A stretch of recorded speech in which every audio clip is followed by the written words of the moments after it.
Hello student, स्वागत है आपका अपने चैनल MGM करियर इंस्टीट्यूट में। तो स्टूडेंट्स, जो हमारा पहला क्वेश्चन था ग्रुप वेलोसिटी और फेज वेलोसिटी, उसे सक्सेसफुली कंप्लीट करने के बाद अब हम अगले क्वेश्चन पर चलते हैं, जो कि है कॉम्पटन इफेक्ट का। चलिए सबसे पहले हम क्वेश्चन को पढ़ते हैं और फिर आगे सॉल्यूशन की ओर बढ़ते हैं। सबसे पहले क्वेश्चन में हमसे पूछा गया है कि व्हाट इज़ कॉम्पटन शिफ्ट। फिर पूछा गया है calculate the maximum change in wavelength in a Compton scattering experiment. ठीक है, तो सबसे पहले मैं आपको बताता हूँ कि कॉम्पटन इफेक्ट नाम क्यों रखा गया और इसमें होता क्या है और इसकी क्या क्या कंडीशंस है। तो सबसे पहले अगर मैं बात करूँ कॉम्पटन इफेक्ट नाम क्यों दिया गया, क्योंकि एक साइंटिस्ट थे हमारे A.H. कॉम्पटन, तो उन्हीं के नाम पर ये इफेक्ट का नाम कॉम्पटन इफेक्ट रखा गया है। ठीक है, अब इसकी कुछ कंडीशंस होती है। कंडीशंस क्या होती है कि ये एक ऐसा फिनोमिना है जिसमें फोटोन जब मैटर के साथ इंटरेक्ट होता है तभी स्कैटर होता है। ठीक है, फिर इसकी एक और कंडीशन क्या है बेटा कि इसके अंदर जब लाइट होनी चाहिए वो कैसी होनी चाहिए, हायर फ्रिक्वेंसी की होनी चाहिए। और वो किसके अंदर दिखाई देती है, एक्स रेज और गामा रेज के अंदर दिखाई देती है।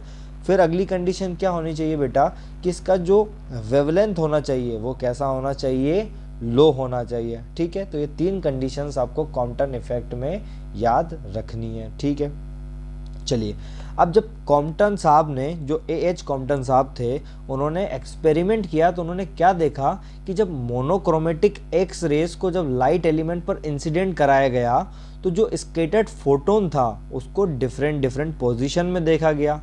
अब इसका मतलब क्या है बेटा, मतलब ये है कि स्कैटर्ड फोटोन जो वो है सेम एनर्जी के भी मिले और कुछ चेंज एनर्जी के भी मिले। जो सेम एनर्जी के मिले उनको बोला गया अनमोडिफाइड रेडिएशन और जो चेंज एनर्जी के मिले उनको कहा गया मॉडिफाइड रेडिएशंस। ठीक है, यहाँ तक बात क्लियर है। तो चलिए, हमने कॉम्पटन इफेक्ट के बारे में कुछ बेसिक्स बातें यहाँ पर मैं कर ली है। अब बारी आती है कॉम्पटन इफेक्ट को एक्सप्लेन करने की। अगर इसके एक्सप्लेन करने के बारे में बात मैं करूँ तो इसको क्लासिकल मेथड से एक्सप्लेन नहीं किया जा सकता है, तो इसी के लिए हम मदद लेते हैं यहाँ पर मैं photon theories propose by sir Einstein and Planck. ठीक है, तो जो आइंस्टाइन और प्लैंक ने अपनी फोटोन थ्योरी दी थी उसी की मदद से हम कॉम्पटन इफेक्ट को प्रूव करते हैं। अब इसके अंदर सबसे पहले होता क्या है उसको मैं आपको बताता हूँ। इसके अंदर हम एक्स रेस के फोटोन को इंसिडेंट कराते हैं इलेक्ट्रॉन्स के ऊपर जिनकी एनर्जी होती है एच म्यू। जब ये इलेक्ट्रॉन्स के ऊपर इंसिडेंट होते हैं तो इस इलेक्ट्रॉन को कुछ एनर्जी मिल जाती है, उसकी वजह से इलेक्ट्रॉन एक पर्टिकुलर डायरेक्शन में मूव करने लग जाता है। ठीक है, अब ये जब मूव कर जाता है यानी कि इसके अंदर भी जो फोटोन थी उसकी एनर्जी इम्पार्ट हो जाती है। अब जो बची हुई एनर्जी का फोटोन है वो किधर स्कैटर्ड हो जाता है, इधर की तरफ स्कैटर हो जाता है और उसकी एनर्जी क्या होती है यहाँ पर में एच म्यू, बची हुई फोटोन की एनर्जी। अब उसके हमने कंपोनेंट यहाँ पर में निकाल दिए हैं, जो कि होता है एक तो H mu by C cos theta और एक होता है H mu by C sine theta. इसी तरह से जो हमारा यहाँ पर में स्कैटर्ड इलेक्ट्रॉन है या फिर कह सकते हैं रिकॉइल इलेक्ट्रॉन है, उसकी जो एनर्जी होती है वो क्या होती है, एम वी साइन फाई होती है और एम वी कॉस फाई होती है। ठीक है, ये कंपोनेंट्स के फॉर्म में हमने इसको लिख दिया है। अब जिस एंगल पे ये फोटोन स्कैटर हो रहा है उसी को हमने बोल दिया स्कैटरिंग एंगल, और जिस एंगल पर इलेक्ट्रॉन स्कैटर हो रहा है उसको बोल दिया हमने रिकॉइल एंगल। ठीक है, ये बात आपको यहाँ तक समझ में आती है। चलिए अब आगे हम बात करते हैं यहाँ पर में कि जो इसको डायग्राम के अंदर हमने बताया है कि जो फोटोन की एनर्जी पहले थी वो क्या थी, एच म्यू थी और बाद में क्या हो गई, एच म्यू डैश हो गई। ठीक है, अब मोमेंटम ऑफ फोटोन, जो फोटोन का मोमेंटम था बेटा पहले वो क्या था, एच म्यू बाई सी था, बाद में क्या हो गया, एच म्यू डैश बाय सी हो गया। ठीक है, चलिए अब आगे हम क्या करते हैं, law of conservation of energy की मदद से इसको प्रूव करने की कोशिश करते हैं। तो according to the law of conservation of energy हमें ये बात पता है कि energy before the collision is equals to energy after the collision. ठीक है, तो हमने क्या लिखा है बेसिकली बेटा, यहाँ पर हमें एनर्जी के फॉर्म में एक इक्वेशन बना लिए, लिखा है हमने H mu minus M naught C square is equals to H mu dash minus M C square. ठीक है, अब यहाँ पर m को हमने बताया है कि m is equals to M naught upon में 1 माइनस वी स्क्वायर सी स्क्वायर का अंडर रूट। ठीक है, ये बात यहाँ तक क्लियर हो। ठीक है, तो यहाँ पर हमने बोल दिया है कि m is equals to M naught under root of 1 minus V square upon में सी स्क्वायर। फर्दर अब क्या करेंगे, हम इस इक्वेशन को रीअरेंज करेंगे। रीअरेंज कैसे कर लेंगे कि m C square is equals to H mu minus mu dash plus M naught C square. ये इक्वेशन यहाँ पर मैं छोड़ देंगे और इसी इक्वेशन में हम क्या करेंगे बेटा, आप बोथ साइड में स्क्वायर कर देंगे। ठीक है, जब स्क्वायर हम कर दे तो क्या इक्वेशन बन के आएगी हमारे सामने, that is m square C to the power 4 is equals to H mu minus mu dash plus M naught C square whole power 2। ठीक है, अब इसको पूरा हम ब्रैकेट को खोल देंगे तो जो इक्वेशन आएगी उसको हमने नाम दे दिया है इक्वेशन नंबर 2। ठीक है, इक्वेशन नंबर 2 हमने इसको यहाँ पर मैं नाम दे दिया है। अब आगे हम लगाएंगे बेटा law of conservation of momentum. अब law of conservation of momentum आपको पता होगा कि momentum before the collision is equals to momentum after the collision.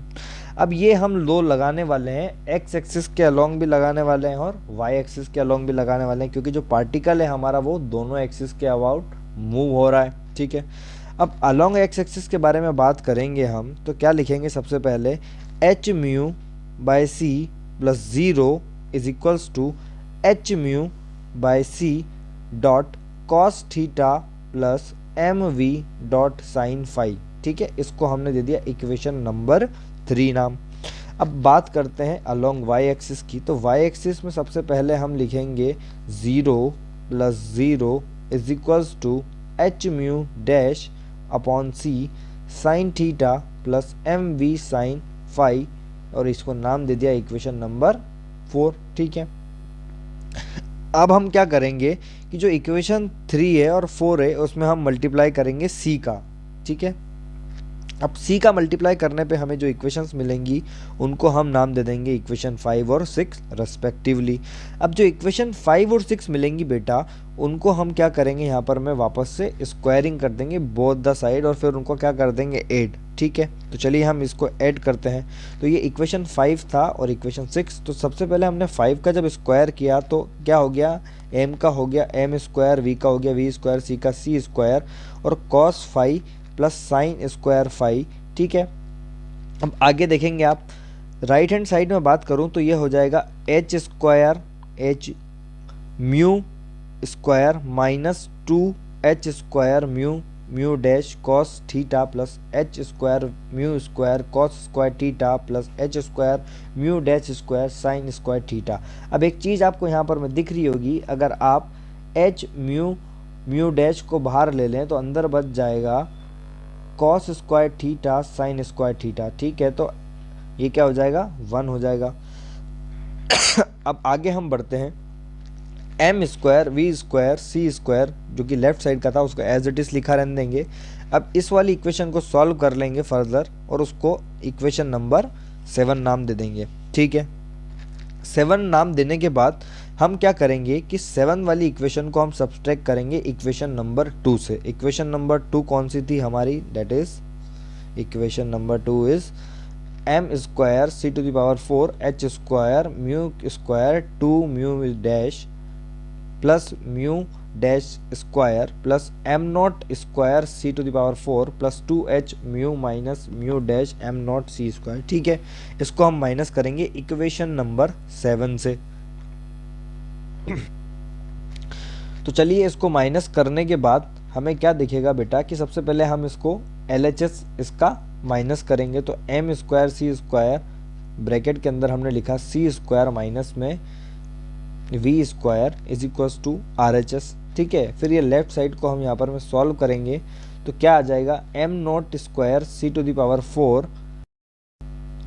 ठीक है, तो LHS को सॉल्व करके हम यहीं पे छोड़ देंगे, फिर हम करेंगे सॉल्व RHS को। RH को सॉल्व करेंगे, सबसे पहले लिखाएगा minus 2h square mu mu dash 1 minus cos theta plus 2h mu minus mu dash M naught C square plus M naught square C to the power 4।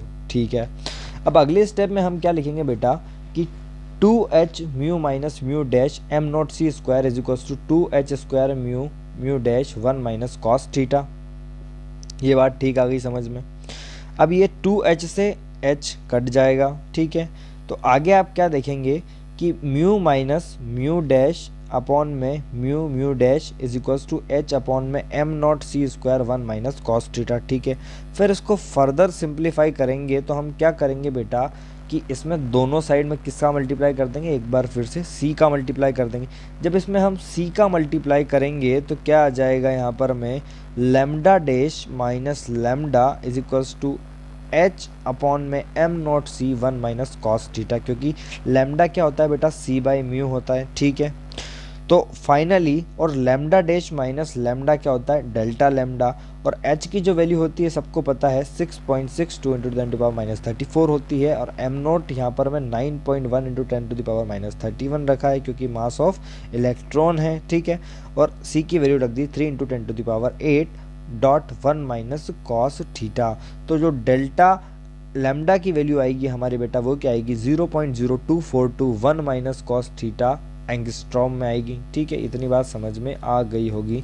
तो यही था आपका कॉम्पटन इफेक्ट, और अगला टॉपिक का वीडियो जल्द आने वाला है। तो अगर आपने अब तक हमारे चैनल को सब्सक्राइब नहीं किया तो सब्सक्राइब कर दें और बेल आइकन दबाना ना भूलें। Thank you very much.